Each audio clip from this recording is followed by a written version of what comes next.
health plans.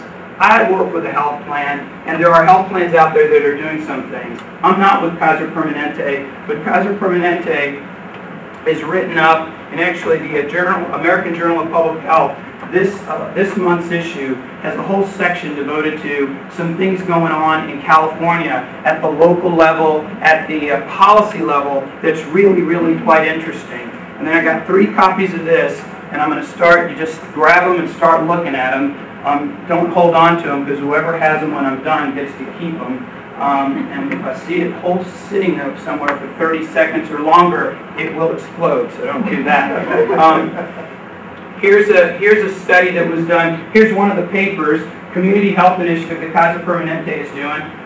They've got 5 areas where they highlighted different programs, and in parentheses are just one of probably 2 to 3 programs in each area. One program that they promoted, BMI as a vital sign. Children are going to the doctor's office. Even our child went to our pediatrician who measured height and weight and didn't talk about BMI. We're past that point. We now should be talking about BMI. And my poor wife got to hear how distressed I was that the pediatrician didn't talk about that other issue. Organizational press, that doesn't seem right.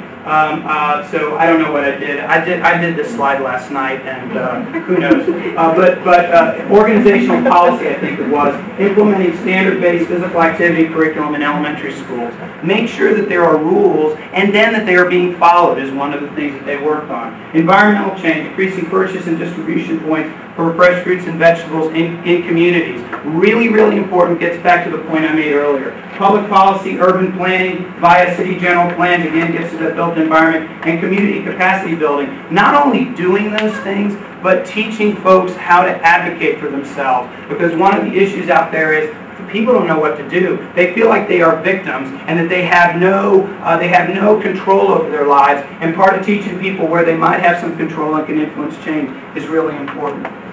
Blue Cross Blue Shield Association is doing some things, came up with some recommendations for combating childhood obesity. I'm not going to read those.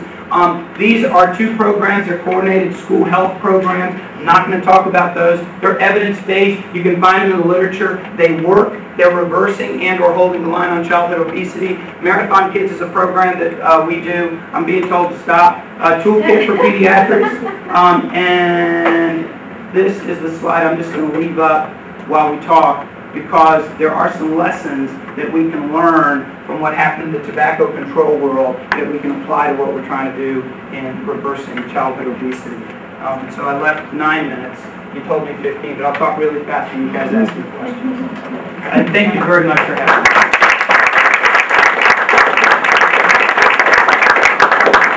me. You can get copies, additional copies online, and here's that information. And again, I'll make sure that someone's got a copy. This is such a huge document, I couldn't send it online. And then, while that's not a turkey, that bird's picture was taken in New Orleans. How that fancy. At the Mardi Gras World. Yeah. Any questions? I could have kept talking. Yes, ma'am. Walk by you. Try to. So a lot of the proposed solutions had to do with changing the environment or changing even the demand for the physical environment or the food that was eaten. Yep. Is there any discussion about how to locally change the supply that comes in terms of, we talk about community gardens and or reducing the amount of junk food out there, but that kind of has to be economical and attractive to industries. We address that some in the section that has to do with increasing food. I think there's more and more discussion going on. There was actually a very interesting conversation that was had, an interesting webinar about 3 or 4 weeks ago that IATP put on, the Institute for Agriculture and Trade Policy. I was one of the speakers on that webinar. It was about the Farm Bill, and I think the title of it was Feeding Disease or Feeding Health. There is a growing interest in those issues on the part of CDC, on the part of some folks who are in the policy activist world, trying to say to USDA, that's part of what we've got to figure out. Now there was, I saw or heard a report just the other day that says it may not be enough just to provide people healthy options. It may very well be that you have to increase the price of the less healthy food. And I think what the study showed is that when you provide healthy food at low cost, people buy that healthy food at low cost, and what they save, they use to buy the less healthy options.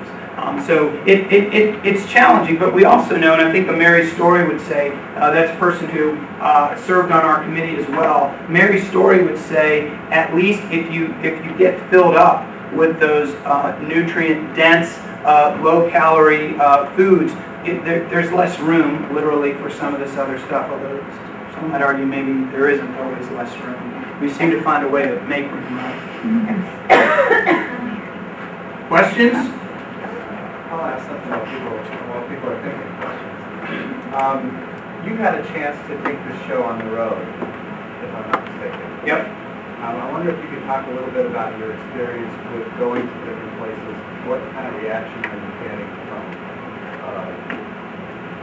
Have you talked to local governments? Have you talked to local governments, or have you gotten? So let me put this a different way, because I haven't necessarily directly gone to local government, but Adewale Troutman, as someone who also was on our committee, he was as the operative works. I think he resigned, retired as of just a couple of weeks ago. He was the local health officer in Louisville, Kentucky, great guy. He's on the executive committee now of the American Public Health Association. He told me, and he told, we both presented at the Institute of Medicine, at the American Public Health Association meeting a couple of weeks ago in Denver, and he said that Louisville used this guide to put together a grant proposal for the CPPW, the Community Prevention and Wellness dollars that are coming from the feds, and some of the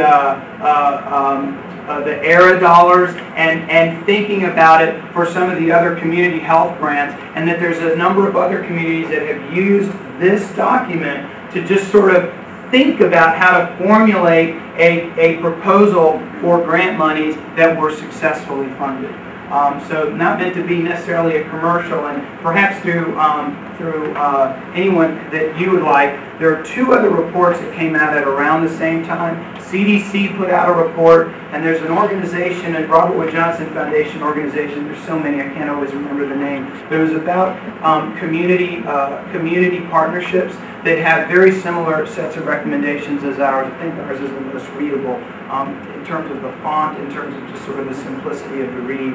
But in that regard, what we've heard is this is a great tool that makes it easy for us to understand what to do. The challenge, as all of y'all realize, is that we are in the midst of an economic downturn like we've never experienced. And local government experienced that before state government experienced it, before the federal government experienced it. Federal government was kind of feeding money down, state governments were feeding money down, and your legislature and ours in Texas are kind of grappling with, oh my God, there's just this tremendous debt going on, tremendous deficit, which will make things challenging. On the other hand, some of these recommendations are things that can happen at the local level without necessarily involving, not necessarily needing large amounts of money. Faith community gardens kinds of activities, great activities that can grow relationships among those faith communities and the neighborhoods they're in. Catherine, I belong to a church that's got a community garden where half of the garden is available to the community, and part of it was about reaching out to the place where the church is sitting. Sometimes that's a great strategy that could be approached. And that gets to the issue that you're talking about a little bit. Now, one of the interesting things in the corporate world, you may have read about 3 weeks ago that Walmart is taking a big step to say we're going to start buying locally grown foods. And while that's a good thing on one level, I think there's a concern. What will that mean? What will that mean to the farmers markets?